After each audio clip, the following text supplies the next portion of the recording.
अगर आपको ऐसी रेसिपी मिल जाए जो बहुत ही ज़्यादा टेस्टी तो हो ही साथ इतनी हेल्दी हो कि आप पूरे दिन एनर्जी से भरपूर महसूस करो। नवरात्रि का टाइम चल रहा है और हमें ऐसी ही रेसिपी चाहिए होती है जिसे हम एक कटोरी खा लें और पूरे दिन एकदम तरोताज़ा एनर्जी से भरपूर रहें। नमस्कार, मैं अंकिता और आप सबका स्वागत है आपके अपने मस्ती भरी दुनिया फूड चैनल में।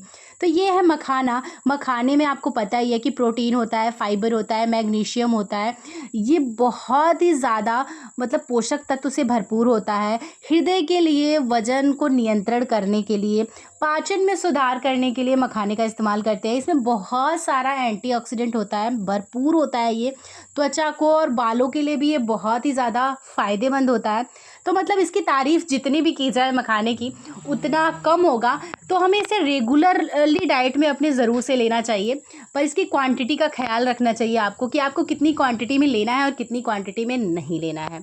तो अब यहाँ पे मैंने 150 ग्राम मखाना ले लिया है। मखाने को देसी घी में बढ़िया से भून लेंगे और आप देख सकते हैं कि इसका क्रंच आ गया है। थोड़ा सा और भून के इसको मतलब बढ़िया से क्रंची होने तक भून लेंगे हम। घी में मैंने इसलिए भुना है इसको कि घी में जब हम मखाने को भुनेंगे ना उसका फ्लेवर बहुत ही अच्छा आता है। अब यहाँ पे सारा मखाना भुन गया था तो मैंने इसको निकाल दिया है साइड में। थोड़ा सा घी मैं यहाँ पे और ऐड करूँगी, मतलब 2 टेबलस्पून मैं यहाँ पे घी ऐड कर रही हूँ। और यहाँ पे मैं डालूँगी काजू। तो काजू के मैंने इस तरीके से 2-2 टुकड़े कर लिए हैं और इसको भुनेंगे बढ़िया से। काजू के साथ ही मैं यहीं पे इसी स्टेज पे बादाम भी डाल देती हूँ। बादाम के भी मैंने 2 टुकड़े कर लिए। आप अपने हिसाब से, जैसे कि देखिए आप अपने अकॉर्डिंग से छोटा बड़ा करना चाहते हैं, फिर ऐसे साबुत भी आप भून के और फ्राई करके आप डाल सकते हैं। तो यहाँ मखाना जो है हमारा, अरे काजू और बादाम जो है हमारा बहुत ही अच्छी तरीके से भुन चुका है। काजू और बादाम को जब देसी घी में भून के खाते हैं ना, वो बहुत अच्छा लगता है वो। तो यहाँ पे मखाने जो हम, सॉरी मैं बार बार भूल जा रही हूँ, पर काजू और बादाम के साथ ये जो बचा हुआ घी है उसे भी हम निकाल लेंगे इसी कटोरी में। ये देखिए, तो ये जो बचा हुआ घी था, मैंने जो ड्राई फ्रूट्स भुने थे उसी कटोरी में मैं डाल दूँगी। बाद में मैं आपको बताऊँगी कि इसका इस्तेमाल हमें कहाँ करना है और कैसे करना है।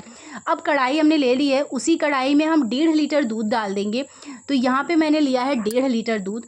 आप अपने हिसाब से कम या ज़्यादा क्वांटिटी कर सकते हैं। मतलब ज़्यादा दूध, अगर ज़्यादा लोगों के लिए बना रहे हैं, मैं यहाँ पे 4 लोगों के लिए ये खीर बना रही थी, तो उसी अकॉर्डिंग मैंने यहाँ पर 1.5 लीटर दूध लिया है। अब दूध को बढ़िया से उबालेंगे। 1.5 लीटर दूध है तो कम से कम इतना इसको पकाइए कि 100 से 150 ग्राम दूध जो है बढ़िया से जल जाए, उतना गाढ़ा हो जाए ये। अब यहाँ पे मैं ले लूँगी एक मिक्सर जार और जो हमने मखाने को बढ़िया से घी में रोस्ट करके रखा है उसमें से मैं आधा मखाना जो है यहाँ मिक्सर ग्राइंडर में डाल दूँगी। और इसके बाद जो हमने काजू और बादाम को बढ़िया से घी में भुना था वो यहाँ पे मैं 2 टेबलस्पून डाल दूँगी। अब यहाँ पे आपको ये ज़रूरी नहीं है कि जो भुना हुआ काजू और बादाम है वही आप इसमें डालो, आप ऐसे भी काजू और बादाम ऐड कर सकते हो। बट ये मैं इसलिए डाल रही हूँ कि इससे बहुत अच्छा सा टेस्ट आता है। जो काजू और बादाम मैंने भून के डाले हैं वो बहुत ही अच्छा सा एक फ्लेवर आता है, उसका टेस्ट आता है, बहुत लाजवाब लगता है।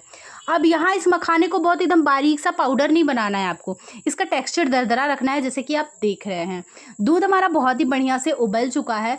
तो यहाँ पे अब हम क्या करेंगे, साबुत मखाने पहले ऐड कर देंगे, उसके बाद जो हमने पाउडर बनाया था वो भी डाल देंगे। और आप देख सकते हैं कि जो पाउडर मैंने बना के डाला है वो एकदम पाउडर नहीं है, वो दरदरे टेक्सचर पे है।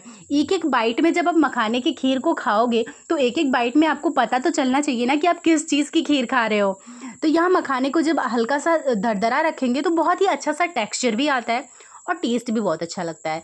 तो यहाँ बढ़िया से इसको पकाएंगे, यानी कि इसको गाढ़ा होने तक पकाएंगे जब तक कि हमारा जो मखाने की खीर है वो थिक ना हो जाए। तो धीरे धीरे आप देख सकते हैं कि हमारे मखाने की जो खीर है वो थिक होती जा रही है।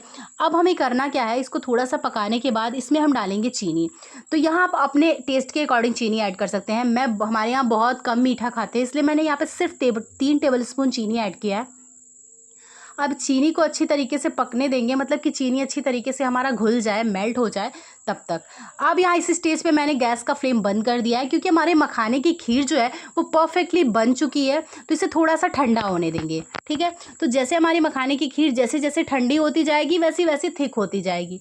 इसका टेस्ट इतना अच्छा लगता है और सबसे ज़्यादा इंपॉर्टेंट चीज़ ये कि बहुत ही ज़्यादा हेल्दी रेसिपी है, टेस्टी रेसिपी है। और नवरात्रि के टाइम पे हमें हेल्दी रेसिपी चाहिए होती है, वो रेसिपी चाहिए होती है जो दिन भर हमें तरोताज़ा और एनर्जी से भरपूर रखे। तो अगर आपको हमारी वीडियोस अच्छी लगती है तो मैं आपसे छोटी सी निवेदन करती हूँ कि प्लीज़ वीडियो को लाइक करके चैनल को सब्सक्राइब कर दीजिए और बेल आइकन को प्रेस करना मत भूलिएगा। या मेरे से एक छोटी सी मिस्टेक हो गई थी, वो मैं आपको आगे अभी बताने वाली हूँ। सबसे पहले हम क्या करेंगे, एक बाउल में मैंने इस मखाने की खीर को सर्व कर लिया है। अब इसके बाद मेरे से मिस्टेक क्या हुई है वो मैं क्या बताऊँ कि कभी-कभी ऐसा होता है कि मैं कैमरा ऑन करना ही भूल जाती हूँ। तो ये मखाने की खीर मैंने निकाल ली। अब ड्राई फ्रूट्स जब डालने थे ना, तो मेरा कैमरा ऑफ था और मुझे पता ही नहीं था। तो इस तरीके से मखाने में की खीर में जो-जो हमने ड्राई फ्रूट्स थे उसे सजा देना है हमें, और घी जो हमने रखा था ना ड्राई फ्रूट्स के साथ, वो घी भी ऊपर से हम डाल देंगे। अगर वो नहीं डाल रहे हो आप, तो ऐसे अलग से घी डाल के जब आप खाओगे मखाने की खीर जो है, बहुत ही लाजवाब लगती है। थोड़े से मखाने से भी मैंने इसको गार्निश कर दिया है। अब मैं यहाँ पे दूसरा जो है बाउल में निकाल लेती हूँ, फिर आपको दिखाती हूँ। बहुत ही लाजवाब सुपर टेस्टी ये जो हमारे मखाने की खीर है वो बनके तैयार हो गई है। नवरात्रि का टाइम चल रहा है, आप भी अपने फ्रेंड्स और फैमिली के साथ इस रेसिपी को ज़रूर से एंजॉय करिए। हेल्दी है, टेस्टी है, और साथ ही साथ इसे बनाना बहुत आसान है। तो ये देखिए, इस तरीके से क्या करना है आपको, घी के साथ साथ ना ड्राई फ्रूट्स को ऊपर से गार्निश कर देंगे। अगर आपके पास केसर है तो आप केसर डालना बिल्कुल भी मत भूलिए, आप डालिए केसर से इसको डेकोरेट भी करिए, और जब आप खीर बना रहे हो उसी टाइम पे केसर भी डाल दीजिए। तो बन के तैयार है, खाइए पीजिए एंजॉय करिए।